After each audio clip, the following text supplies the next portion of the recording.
हाय, कैसे हैं। मैं इस वीडियो में आज बात करने वाला हूं कि आप अपने स्टेनो की स्पीड को कैसे बढ़ा सकते हैं। तो चलिए शुरू करते हैं। पहली चीज़ है कि आपकी जो भी बेसिक बुक है, जैसे कि ऋषि प्रणाली से जो है उसके लिए हिंदी संकेत लिपि की जो बुक है, उस बेसिक बुक को आप अच्छे से कंप्लीट कीजिए। और इस बुक को करने के दौरान आपको जो चीज़ें करनी है वो ये है कि आपको हर छोटी छोटी चीज़ को लर्न एवरीथिंग्स, जो भी छोटी छोटी चीज़ें हैं, जैसे रूल्स जो उसमें दिए गए हैं, शब्द चिन्ह दिए गए हैं, आंकड़े दिए गए हैं, उनको आप अच्छे से सीखें, उनको जानें, उनका प्रयोग जानें। उसके बाद है रिमेंबर ऑल रूल्स और शब्द चिन्ह। जितने भी रूल और शब्द चिन्ह दिए गए हैं उनको बिल्कुल कंठस्थ कर लें, यानी कि इतना प्रैक्टिस कर लें कि वो बिल्कुल जैसे ही सुने वैसे ही आप लिख दें। इतनी आपकी पकड़ मजबूत होनी चाहिए। अगली चीज़ है जो बहुत इम्पोर्टेंट है, ये हैबिट आपको आज से ही डेवलप करनी है, यानी कि शुरू से ही डेवलप करनी है। जब आप बेसिक बुक कर रहे हैं आपको डेली मॉर्निंग में रिवीजन करने की आदत डालनी है। जो भी आप शब्द चिन्ह सीखते हैं, जो भी आप नए शब्द चिन्ह आपको दिए गए हैं बुक में, जब भी आप उनको लर्न करें तो उनकी एक ऑडियो खुद से रिकॉर्ड करें और उस ऑडियो से आप डेली मॉर्निंग में रिवीजन करें। और इस आदत को अभी से ही, शुरुआत से ही आपको डेवलप करनी होगी। उसके बाद है आस्क एवरी डाउट। उस बुक को करने के दौरान जितनी भी आपको डाउट्स हैं, जहाँ पर भी आपको समझ में नहीं आता है, अपने टीचर से या फिर जिस किसी से भी शॉर्ट हैंड सीख रहे हैं उससे वो जानने की कोशिश ज़रूर करें, नहीं तो आगे चलकर आप उसको समझ नहीं पाएंगे ठीक से। और इस बुक को करने के दौरान जो आपको नहीं करना चाहिए, ख़ासतौर से बिगिनर्स को, और नहीं, वो ये है कि जल्दबाजी में ना सीखें। इसका मतलब ये हो कि जल्दबाजी बिल्कुल ना करें कि एक दिन में चार चार चैप्टर पढ़ लिए, ऐसे नहीं। आप बिल्कुल आराम से सीखें, एक दिन में एक चैप्टर सीखें, उसको अच्छे से करें, एक एक चीज़ को अच्छे से करें। उसके बाद है टेढ़े मेढ़े आउटलाइंस ना बनाएं। ये बहुत ज़रूरी है। आप जब भी आउटलाइन की प्रैक्टिस करें बिल्कुल सटीक और अच्छे तरीके से करें, जैसे तैसे नहीं तो हो सकता है कि आगे चलकर आपकी आउटलाइंस कभी ना सुधर पाएँ। इसलिए शुरू से ही अच्छे से आउटलाइंस बनाएं, उसकी एंगल, झुकाव, सब कुछ सही रखें।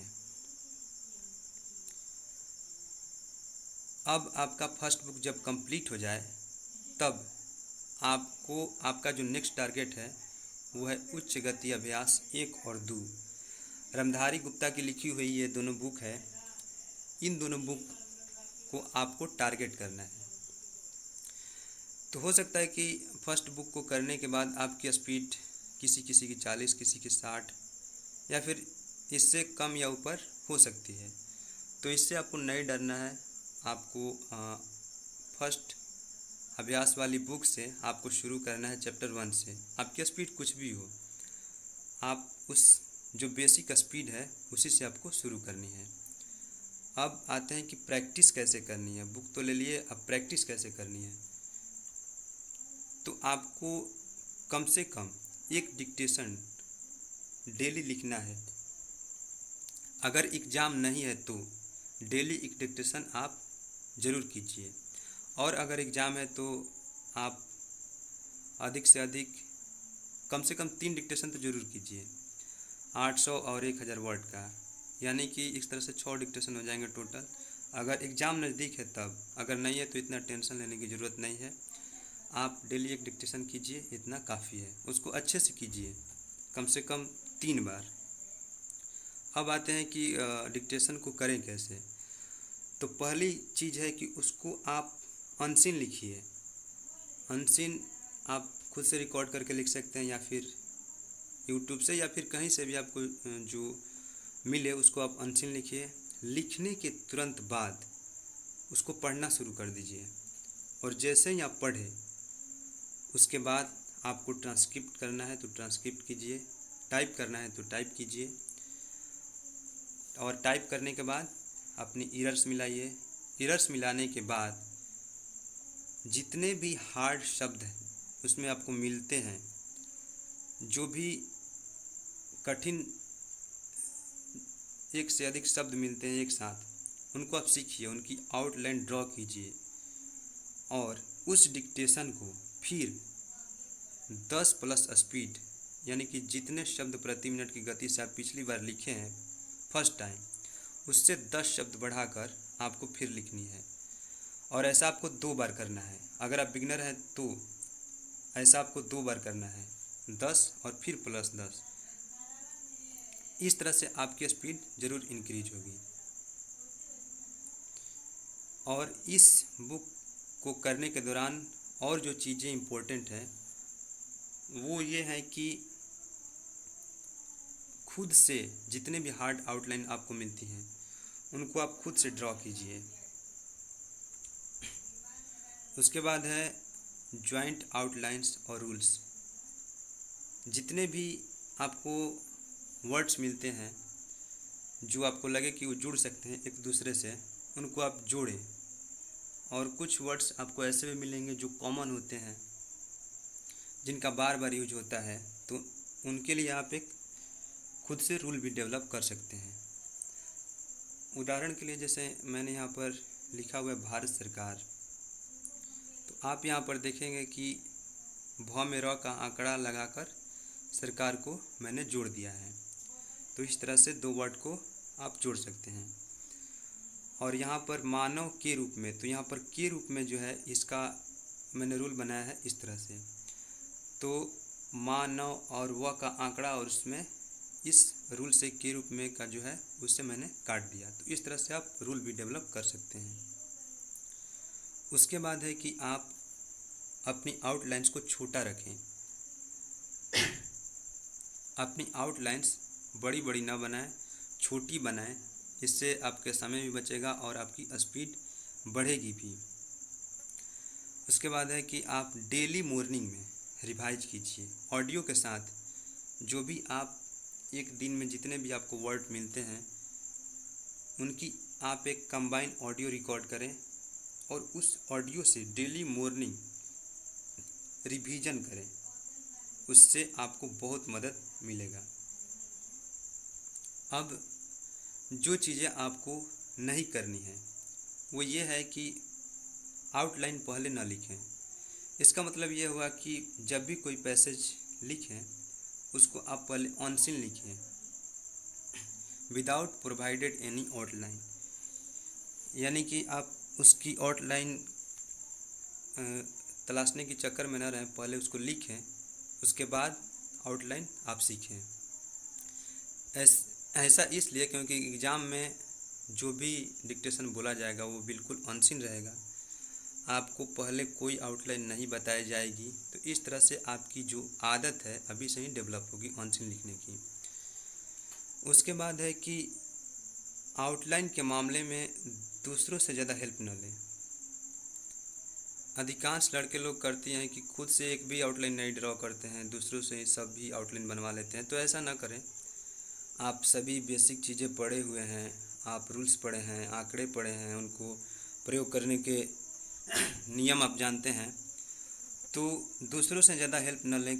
आप अपनी सुविधा अनुसार जितने भी वर्ड आपको मिलते हैं आप खुद से पहले ट्राई करें उसको बनाने की, और ज़्यादा दिक्कत है तो आप दूसरों से हेल्प ले सकते हैं। ऐसा इसलिए बोल रहा हूँ क्योंकि ऐसा करेंगे तो आप जब भी उसको लिखेंगे तो चूँकि आप डेवलप किए हैं तो उसको आप आसानी से पढ़ सकते हैं, उसको पकड़ सकते हैं। अगला पॉइंट है, अब आप जब दोनों बुक कर लेते हैं तो अगर मैं रिकमेंड करूं तो आपको और किसी अदर बुक पर जाने की ज़रूरत नहीं है, आप सीधा न्यूज़पेपर पर आ जाइए। अगर मन है तो आप कर सकते हैं, लेकिन मैं रिकमेंड करूंगा कि और कोई बुक आपको नहीं चाहिए, आप सीधा न्यूज़पेपर पर आ सकते हैं। इसमें भी सारी स्टेप वही करनी है जो मैंने बुक्स करने के दौरान बताई हैं। कुछ भी वैसा अलग नहीं है, सारे वो स्टेप्स अप्लाई करने हैं आपको। रिवीजन करनी है, आउटलाइंस ड्रॉ करनी है, ट्रांसक्रिप्ट करनी है, टाइप करनी है और आंसर लिखना है। उसके बाद अब इसमें नया क्या है, तो नया यह है कि आपको ऑडिटोरियल तो लिखना है लेकिन मिक्स ऑडिटोरियल लिखना है। मिक्स ऑडिटोरियल का मतलब ये हुआ कि एक ऑडिटोरियल में अलग अलग तरह के 2-3 टॉपिक हों। तो ऐसा डिक्टेशन आपको इसी चैनल पर बहुत सारे मिल जाएंगे, डेली अपलोड होते हैं। तो आप वैसा ऑडिटोरियल लिखें। इससे होगा ये कि डिफरेंट टॉपिक पर आपकी पकड़ अच्छी होगी। और एग्ज़ाम में भी ऐसा ही होता है। आप एसएससी के एग्ज़ाम देने जाएंगे तो 500-500 या 400-400 शब्द के जो जो पैराग्राफ होते हैं उसमें 2 टाइप के अलग अलग डिक्टेशन होते हैं। तो इस तरह से आप पकड़ पाएंगे अलग अलग मैटर को। उसके बाद अगला बेनिफिट ये होगा कि आपको 4 अलग अलग टॉपिक पर अलग अलग डिक्टेशन नहीं लिखने होंगे। एक ही डिक्टेशन में आपको 4 तरह की मैटर मिल जाएंगे। अब अगला पॉइंट है, प्लीज़ आप समझ रहे हैं किस तरह की वीडियो बनाने में बहुत ज़्यादा मेहनत लगती है। तो प्लीज़ अगर आप नए हैं तो इस वीडियो को लाइक करें और चैनल को सब्सक्राइब करें। अगर आपने सब्सक्राइब किया है तो थैंक्स। और मैं लास्ट लाइन बोलना चाहूँगा यही कि आंसर डिक्टेशन लिखिए, उसके बाद उसको पढ़िए, ट्रांसक्रिप्ट या टाइप कीजिए, हार्ड आउटलाइंस को ड्रा कीजिए और उस डिक्टेशन को अगेन बार बार लिखिए।